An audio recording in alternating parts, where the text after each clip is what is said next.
Hello everyone, आज हम बात करें बीएनएस के सेक्शन 30 के बारे में। बीएनएस के सीरीज में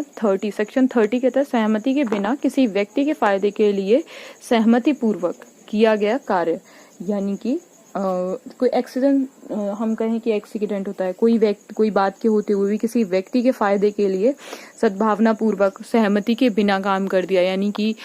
एक्सीडेंट होता है। फॉर एन एग्जाम्पल, एक्सीडेंट हुआ और कोई व्यक्ति रोड पे पड़ा हुआ है, मर रहा है, आप उसको हॉस्पिटल लेके गए और आपने, उसके कोई रिश्तेदार नहीं है, कोई नातेदार नहीं है, कोई उस समय उपस्थित नहीं है और वो भी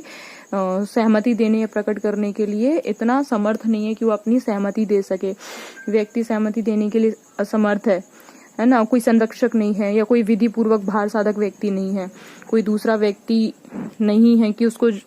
बता सके, उसके बारे में बता सके जैसे। तो ऐसी स्थिति में जब वो स्वयं अपने लिए निर्णय ना ले सके कि उसकी इतनी चोट लग गई है या इतना कुछ हो गया है कि वो जो अंग है उसको हटाना पड़ेगा, या ऐसी कोई स्थिति होती है कि उसके लिए कोई डिसीजन लेना पड़े, अगर नहीं लिया तो उसके कुछ भी हो सकता है। जैसे कि अगर हमें एक दृष्टांत है इसका बहुत अच्छा, जैसे कि घोड़ा है, एक व्यक्ति ए जो है वो घोड़े से गिर जाता है, मूर्छित हो जाता है और उसको शल्य चिकित्सा करनी पड़ती है। उसके सिर में बहुत चोट आ जाती है, कपाल जो उसका सिर है उसमें शल्य चिकित्सा की आवश्यकता है और उससे मृत्यु भी हो सकती है। क्योंकि सिर में चोट लगने पर अगर मृत्यु की संभावना है,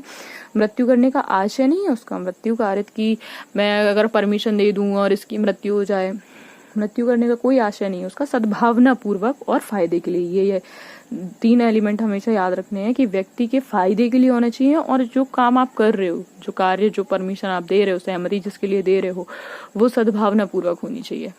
आप किसी भी व्यक्ति के लिए कोई डिसीजन दे रहे हो, सहमति दे रहे हो, उसके एवज में, उसके स्थान पे, क्योंकि वो देने में असमर्थ नहीं है, तो वो सद्भावना पूर्वक होना चाहिए